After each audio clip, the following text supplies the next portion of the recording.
talk burnout. Let's talk burnout while I open my clothes that I bought from Shein. And, yeah.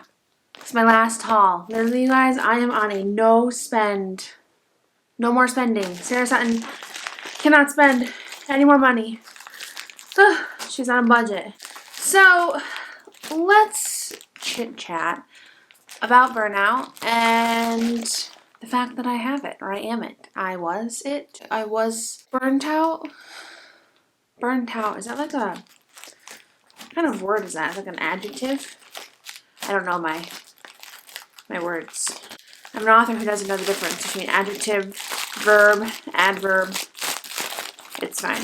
So, this probably isn't the kind of conversation you can have while multitasking, but haven't talked about it for the months that it's been happening. And I posted on Instagram today, and something about talking about it on Instagram kind of makes me feel a little bit more like, okay, I'll talk about it on YouTube.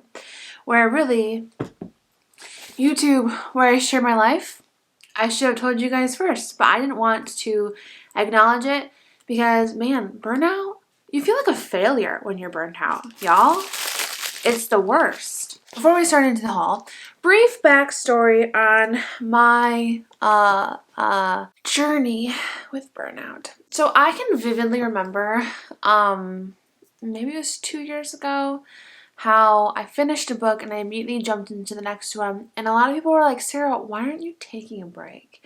And I remember being like, oh, if I take a break, if I take too long of a break, I don't want to like jump back in like once my break is over. And that was true. I literally was that kind of person that if I let myself have too much downtime, like I get addicted to that downtime and I lose my routine of like doing stuff. And it's like, oh, watching TV is so much better. And for the longest time, that's what I thought I had gotten into. Like I just got too comfortable with my downtime, which it could also be that. But yeah, so that was me, but I think it was 2 years ago, because I don't think it was this time last year. I don't remember, but I remember I was out in my shed talking about it, so I don't remember if it was finishing up the Fenton County series or the Most Likely To series. I don't remember. Well, I always thought I was invincible to burnout because I just loved writing that much, and when you love writing that much, you can't possibly be burnt out on it. She was dumb. I don't know what was wrong with that Sarah Sutton. Stupid. Fast forward to this time last year, actually exactly a year ago Sunday, I went full time with my writing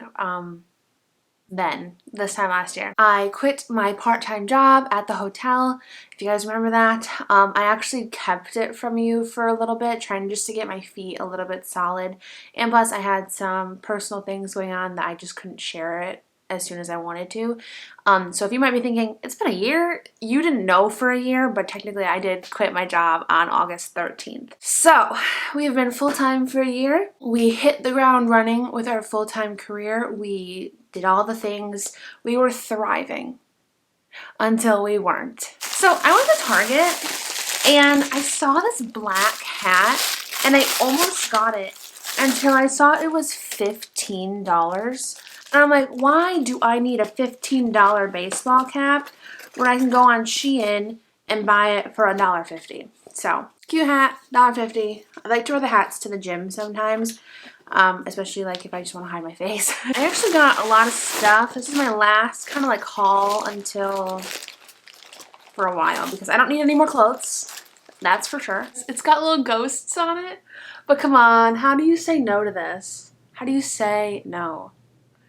Can you imagine the Halloween photos? Oh, I'm obsessed. I think I was doing fairly well. So in case you're not aware, like maybe you came to us this year, I moved out December 28th of last year. So this is I've been here for several months, almost 8 months. Where did the time go? I don't know. I've been here for almost 8 months. And I love it. I feel like it has been the best thing for me. I think it has really been the best thing for me. Initially, I just wanted to move out for a year and see how I liked it because I love my parents like so much and I just knew I needed to experience life away from them. If I wanted to go back, that was cool too. They said they would welcome me back, but you know, the independence is addicting. When I moved out, I had these grand plans of establishing a routine, but when I moved out, I was in the middle of preparing for a book release. So it wasn't my normal kind of like writing days, but since we were gearing up for a book release, I, you know, was so focused on the book release, and I was doing everything for the book release. I was focused on proofreads. And so when the book finally released, I'm like, great, I'm going to take some time off. I'm going to take a week off, 2 weeks off, however many I said, because I just felt so tired from moving and then trying to incorporate a book release on top of that, like trying to balance that. I was so tired. So I did that. I took some time off, and I think it ended up being I took the month of March off, I think is what happened. April was a month. I had my birthday in April. I got my copy edits back. No. Developmental edits back for Fake Dating the Football Player. And I just felt so entirely overwhelmed with all of those edits and I don't really know what it was. I think it was just the idea of going back into work. And my grandma, I think it was April, she was diagnosed with cancer. Why can't I remember what kind of cancer she has? Pancreatic cancer? Pancreatic cancer? And so that was a crazy big thing for the family, like thinking about some other family had some health issues through that time. So it was a lot of like personal things were going on, and then I just felt too overwhelmed on top of it with how much developmental edit like feedback I had, how much needed to be sharpened. April was also when I had my gigantic tax bill. Gigantic, ginormous, 5 figures big, friends. It was very, very, very, very, very big tax payment I had to make, and it freaked me out, and I think it freaked me out more than I should have let it. So I have anxiety. I have really bad anxiety, so like I let things like spiral in my head, and I do a very poor job of kind of like latching on to my thoughts. And I think that big bill really it really hit my creativity so hard. I got this sweater. I have this sweater in like a baby blue, and it's such an adorable sweater.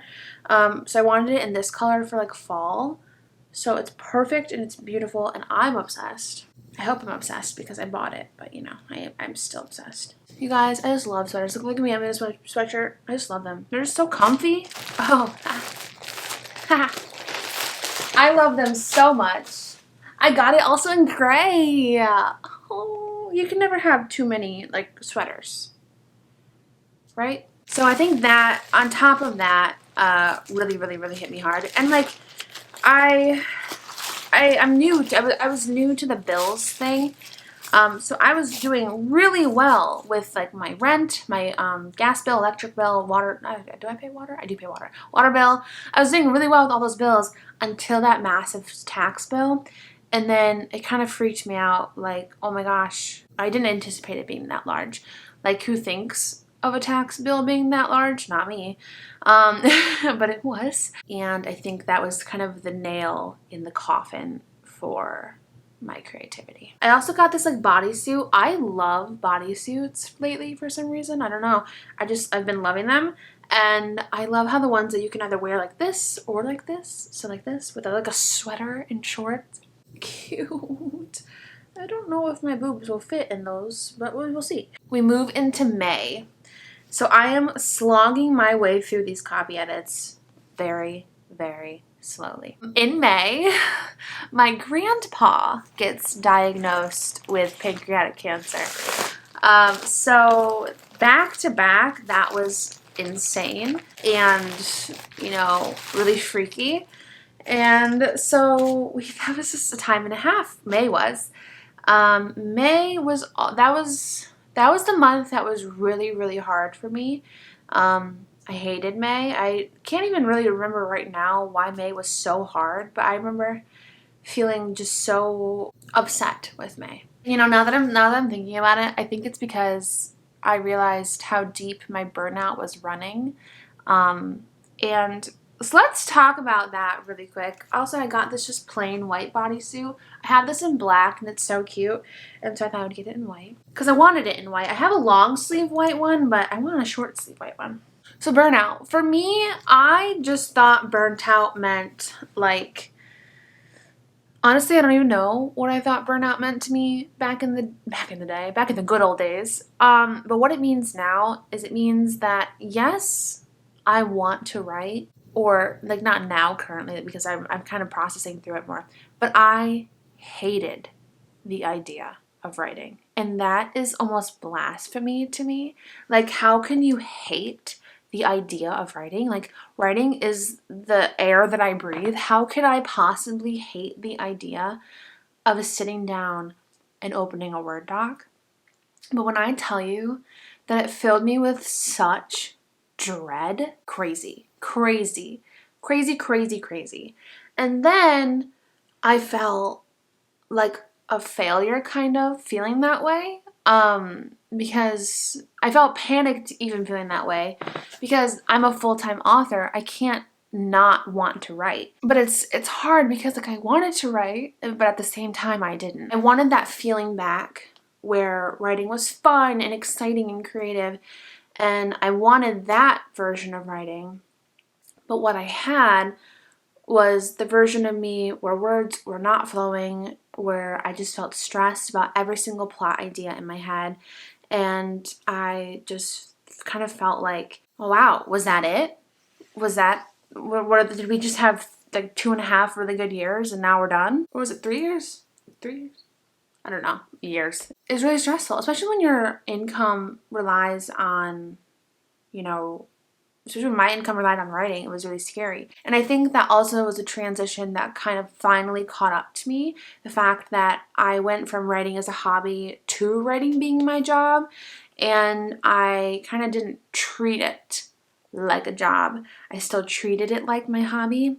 So I was still, after I went full time, I was still pulling late nights writing. I was still doing all of my time writing. I had no hobbies really. I literally stayed the same. I just dropped the part-time job and put everything into writing instead of making sure I balanced it like an actual job, because you can't do your job 24/7 and then, you know, do it long term like that. Of course, you're going to get burnt out. And I did. That was really upsetting, really depressing to... Did I get another sweater in a different color? Oh, and this one's cute, you guys. It's pink. Oh, it's perfect. For the longest time, I actually didn't acknowledge it as burnout. I actually didn't think I really figured it out that it was burnout until like last week, when I went to my book signing and I was around so many fun authors, and I'm like, oh, I love how excited they are. And I love how excited these readers are. And I think that's when it hit me. Like, it's not me falling out of love with writing. It's me burnt out. And I was falling out of love with writing, I thought. And I thought, I'm sorry. In what world is this an extra large? What is this, a kid's? No? What? I thought I was falling out of love with writing, and that was so terrifying to me because like this is my job for one, but two, I love writing so much, and so to lose that passion for it was really sad and scary because like it felt like my entire life was me being a writer. I felt like that was my entire personality, and I kind of made it my entire personality, to be honest. You know, it's fine. So it was thinking that was very sad, but attending that book signing, I think I did realize that it's not that. It's just burnout. Like, you are just so burnt out on you know, writing and like going and not stopping, that of course you're gonna feel like you don't want to do it anymore because that's all you've been doing for almost a year. Only thing, like before that I was still doing that, but I had a part-time job. Now that was all I did. Of course you're gonna get tired of it. Look at this color. It's gonna make my eyeballs pop, and I'm so excited. It's the same style as that red one, but it's blue, in case you couldn't tell. having an author activity like that was so necessary because I feel like something in me since then has like flipped. I don't feel so weighed down by admin stuff anymore. I don't feel so overwhelmed by the idea of writing anymore. I say that though. I also have not been writing, so I want to clarify that. I haven't started writing yet, but I'm working on getting the promotion stuff finished up for Fake Dating the Football Player.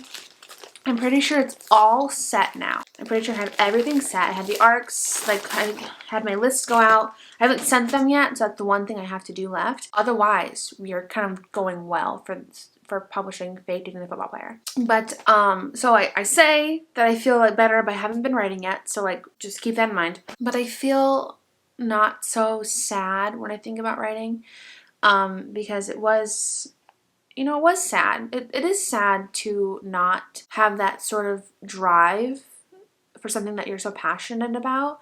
And it's a scary thing when, you know, you kind of feel like that's really who you are. Like, I thought I was I put so much about writing into my personality that when I wasn't doing it, I kind of felt like ashamed that I wasn't doing it. So my vlogs, how much lifestyle stuff I was doing in the vlogs, I did actually feel like a little, I don't know, maybe embarrassed is the word. I did feel a little embarrassed about posting things that I wasn't writing, because I was like, I'm a full-time writer and I'm not writing. Like, I felt like embarrassed to be putting that out there. But like I said, I only kind of just recently figured out that it was burnout. So, but I have been feeling this way, this kind of sad and little way for a little bit. But I wanted to share it on here because I feel like it's such an interesting thing to say that I've been burnt out a year after going full time. Obviously not ideal, but I don't know. I just feel like I feel like it's an interesting conversation to have, you know? I don't know. But here's to kind of like working our way through burnout. And the thing is, like, I would tell myself, oh, I want to set a routine, I want to make lists. But then, like, the idea of setting a routine and making lists, that would also trigger the dread and anxiety that came with it. So it was just like anything that I did felt so exhausting. Anything that I wanted to do felt so exhausting. What is this? Oh, it's like a dress. Oh, you guys. Oh, this is cute. A little cheapy in the material, but I'm excited to try it on. I mean, it's Shein, so like, what did I expect? But I'm excited to try that on. I don't know where that cut me off. I don't think I'll be keeping this because the material is strange and it's kind of sheer, and we'll try it on, but I don't think that's going to be something that I'm going to keep, but we'll see. Burnout sucks, you know, and I always thought I was so good at avoiding it. I thought burnout couldn't touch me. I'm like, oh yeah, I love writing too much. Of course I'm not going to get burnt out. It doesn't work that way, Sarah. Doesn't work that way. And like, even social media was exhausting. Everything to do with writing and like my full-time career, like completely, the idea of it just exhausted me and it drained me, and it made me feel like I dreaded doing it. I dreaded opening social media. I dreaded trying to make TikToks, take photos. I absolutely had a hard time with all of it. YouTube especially. We went down from 3 videos a week to 2, and there were some days there'd only be 1 video a week. There were some days we didn't have any videos that week because I was just feeling so overwhelmed. But I'm excited to kind of find my way back. But that being said, I know that I need like a really good book idea to kind of get me back into the passion of it, I think. And while I do like the book idea for book 5 of the Most Likely To series, I'm not totally sure that's the right book for me to be writing right now. I almost think that to kind of get out of this burnout, I feel like I do need to start fresh, and whatever that means. So I haven't made any decisions yet about the book 5 in the Most Likely To series, but it might not happen. It might happen down the road. I might do a different book idea first. So just kind of hang with me. I'll keep you guys updated once I make a decision about it. I kind of do want to, because I started writing a little bit of book 5 back in July, and I didn't feel like sucked into it back then, and so I feel like I want to get sucked into a book idea. I think that is really what I need in order to kind of get me out of this little rut, you know? But yeah, I'll keep you guys posted on Sarah Sutton post Burnout. I'm glad that I figured it out though, because like I said, it's very depressing when you feel like you're not yourself and like the one thing that you used to be so passionate about, the passion's gone. That's really depressing. My mom would ask me like how my writing is going, and it would be like I would feel sick because it wasn't going, and I really, really wanted it to, but I just could not find that part of me that was excited about it anymore. Burnout sucks. It's my first time with Burnout though, so it just took me a couple months to figure it out because it was between April and July I worked on developmental edits and copy edits. So like when you think about it timeline wise, yes, it's slower for me, but it's not slow. Like it's not that bad by any means. Especially when you put in like family stuff going on. I think I was being really hard on myself just because the Sarah Sutton who wrote 2,000 words every day was gone. But in reality, we were still productive. We just weren't that sort of girl who stayed up till 4 every single night writing, who spend all of her free time writing. And that's not healthy. It's not healthy to do only one thing, you know? We learned that the hard way. I don't know how this video turned out. I just wanted to talk about it and open my stuff. And I figured I could do it at the same time. So I hope this video makes sense. If you have any questions, leave them down in the comments below. Have you ever experienced burnout? What was that like for you? How long did it last? How did you get out of it? I'd be like desperate to know. I'm hoping that from here on out, we kind of get a little bit better in the productivity space and the creative space. And, you know, keep my fingers crossed for all of us. If you're going through burnout right now, you're not alone. I'm in the same boat. We'll get back to it. You know, just keep pushing forward. Thank you for listening to my TED Talk. I hope it like made sense. I hope I'm not forgetting anything important. If I am, I'll make a part 2. But yes, I love you guys to pieces. I will see you in the next video. Bye guys.